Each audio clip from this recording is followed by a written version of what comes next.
Agora eu vou pensar para vocês os principais pontos. Depois do encontro com Pedro Sánchez, ao ser questionado sobre o quão confiáveis serão as eleições na Venezuela, o presidente Lula disse que a presunção de inocência, é um termo ali bem de processo judiciário mesmo, deve ser garantida até que haja o pleito. Vamos ouvir. Acho que a comunidade internacional certamente tem todo interesse em acompanhar para saber se vai ser a mais democrática eleição da Venezuela.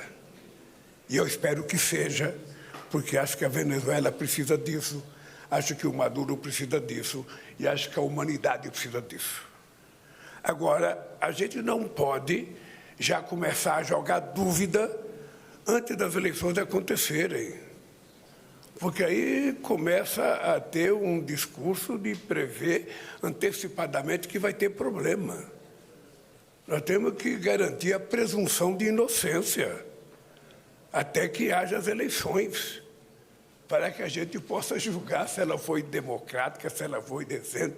Obviamente que nem todo candidato que perde a eleição aceita o resultado. Só eu, que perdi 3 eleições nesse país, e todas as que eu pedi, eu aceitei. É preciso, então, a gente pontuar os fatos, né? O que joga dúvidas sobre a capacidade da Venezuela de realizar eleições livres são os fatos. O fato da principal candidata da oposição estar impedida de concorrer às eleições, a Maria Corina, o fato de terem pessoas que estão sendo presas, ativistas dos direitos humanos, pelo ditador Nicolás Maduro, o fato do ditador Nicolás Maduro estar impedindo alguns observadores internacionais, até a ONU, de acompanhar determinados acontecimentos no país. Então, são alguns fatos que jogam dúvidas sobre a lisura do pleito que vai acontecer na Venezuela. O presidente Lula também comentou sobre a oposição nas eleições da Venezuela. Ele disse que se os opositores venezuelanos tiverem o mesmo comportamento da oposição brasileira, nada vale.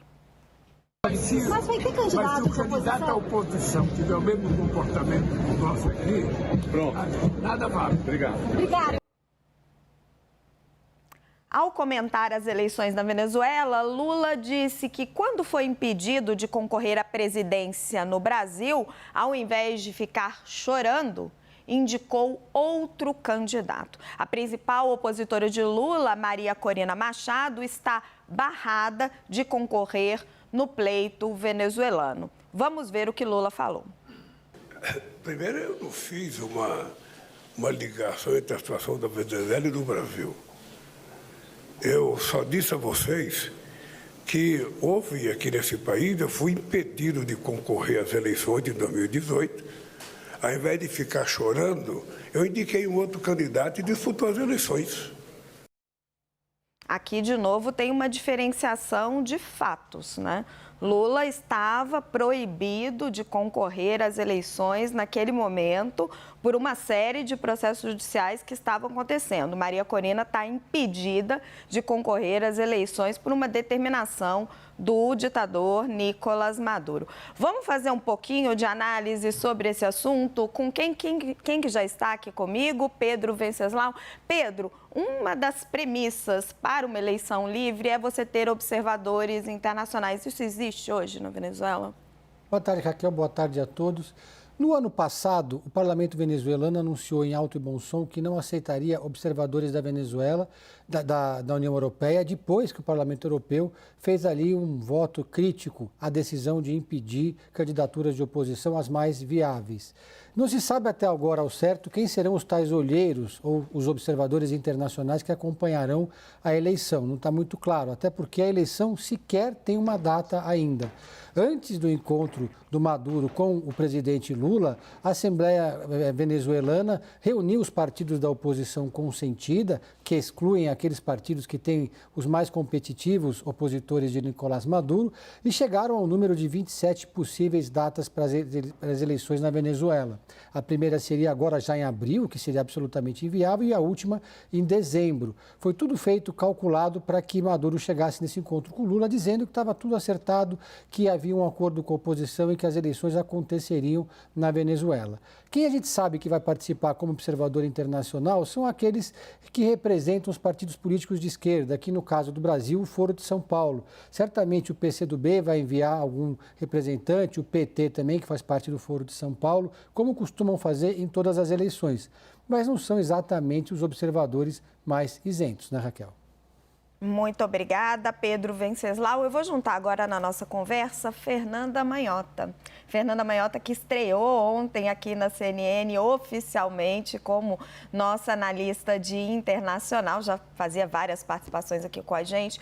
Fernanda, o Brasil ele vem se colocando como um mediador dessas eleições na Venezuela, estava fazendo um papel ali muito importante, intermediando ali o fim das sanções dos Estados Unidos, conseguiu o acordo de Barbados. Havia alguma preocupação por conta dos sinais negativos que Nicolás Maduro estava mandando, os Estados Unidos retrocedeu em algumas sanções, mas o Brasil continuava num papel ali estrito, estava evitando declarações exatamente para se manter nesse papel de mediador. As declarações de Lula hoje dificultam esse papel mediador do Brasil? Oi, Raquel, boa tarde a você, a todos que nos acompanham no 360. Vai ser um prazer e uma alegria participar com vocês de hoje em diante. E você tem toda a razão, Raquel, não só dificulta, como causa estranheza. Existem algumas premissas, né, de política internacional que a gente costuma sempre defender e por uma razão foram assim estabelecidas. Uma delas que é bem importante de manter presente é de que os líderes políticos evitam se manifestar sobre o que acontece em pleitos, em eleições, domesticamente em outros países, né?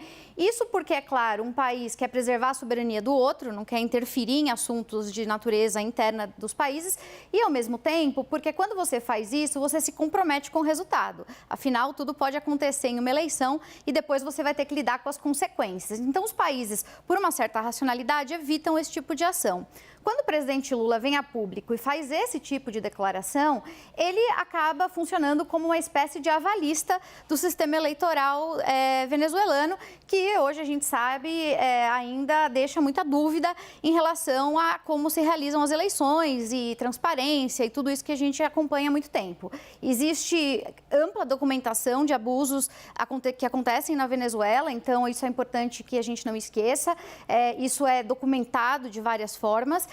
E eu diria também que, do ponto de vista da mediação, o Brasil não só se afasta de uma posição isenta, que é vista com credibilidade por outros parceiros, como faz isso porque tem aquilo que os americanos chamariam de skin on the game, né? Tem a pele no jogo, né? O que significa isso? Claro que tem uma perspectiva ideológica que o presidente Lula compartilha nesse tipo de manifestação, ele está defendendo ali um aliado político, mas é mais do que isso. No final do dia, a Venezuela virou um grande chabu diplomático, Raquel, para falar o português bem claro, para o Brasil, porque o presidente Lula recebeu o presidente Maduro no Brasil com pompa e circunstância, disse que as acusações contra ele na Venezuela não passavam de narrativa e quando ele fez isso, ele foi amplamente criticado, não só pelos Estados Unidos, Europa, mas por outros parceiros da própria América Latina, que, inclusive de esquerda, não veem isso da mesma maneira. Nesse momento, o presidente Lula assumiu a responsabilidade pelo que ele havia dito. E meses depois, nós acompanhamos aquela escalada do conflito na fronteira com o Brasil, envolvendo a Guiana.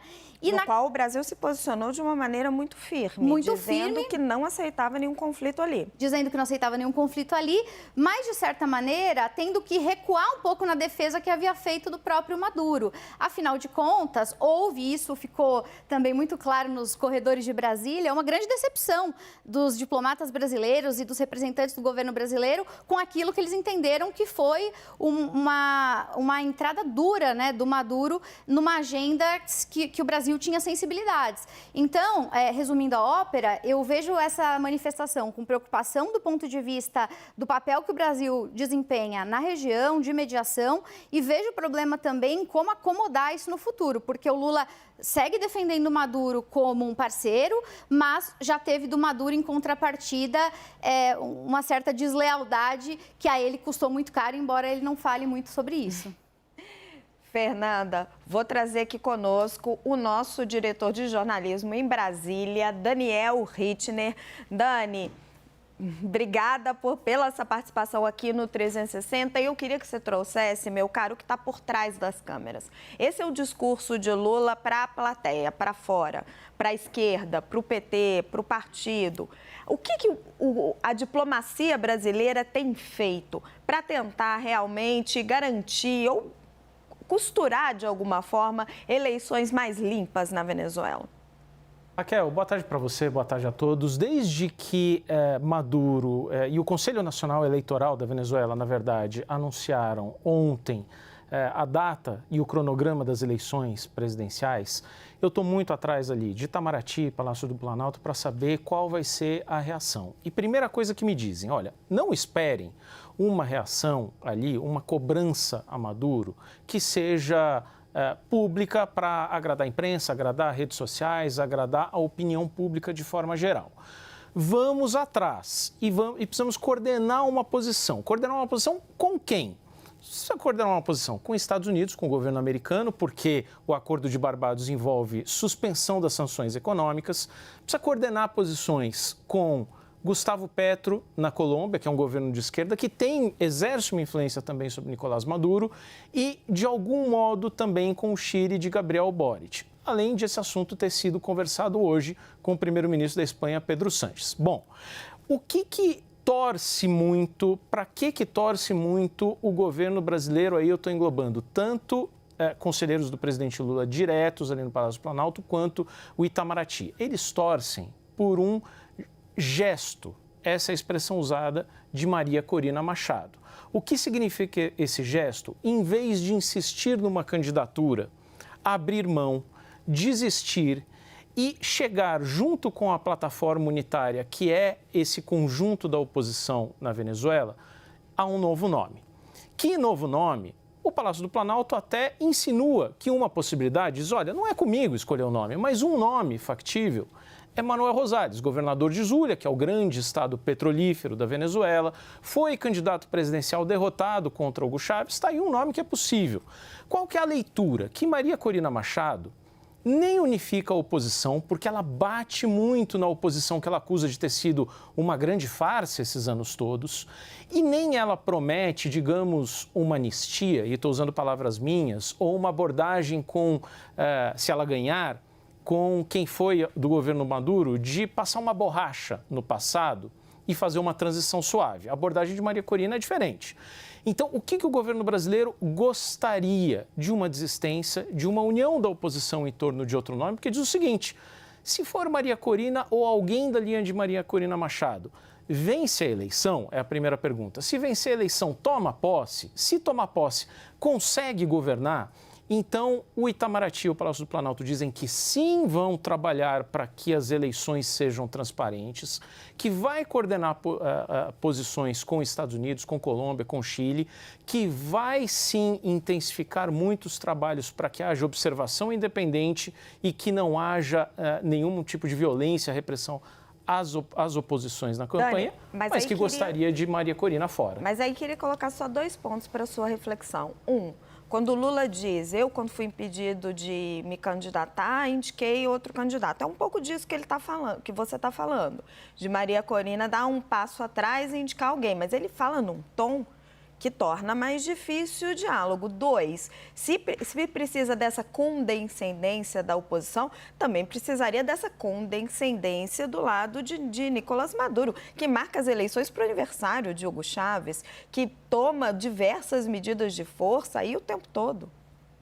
Esse é um ponto, e por isso que o governo diz que não vai trabalhar publicamente em cima dessa questão, mas que fará cobranças nos bastidores, que fará isso longe dos holofotes. Então, o que é isso? É garantir que no cronograma das eleições e a partir do momento em que houver a campanha, não haverá nenhum tipo de repressão aos opositores. Isso é desejável ou isso é factível? Que não quer que haja qualquer dúvida sobre a independência dos trabalhos dos observadores internacionais, União Europeia, Centro Carter, possivelmente Organização dos Estados Americanos. Agora, aí vem sempre uma pergunta: isso é o desejável pelo governo Lula ou é o factível? É o que pode acontecer na prática? Porque os países podem até cobrar Maduro. Agora, Maduro já deu diversas demonstrações de que não aceita. Maria Corina Machado lembra mesmo, Raquel, que houve 15 tentativas de acordo desde Hugo Chávez com a oposição passando por Maduro. E 15 deram em nada. Daniel Rittner, muito obrigada sempre pela sua participação aqui, meu amigo, no 360.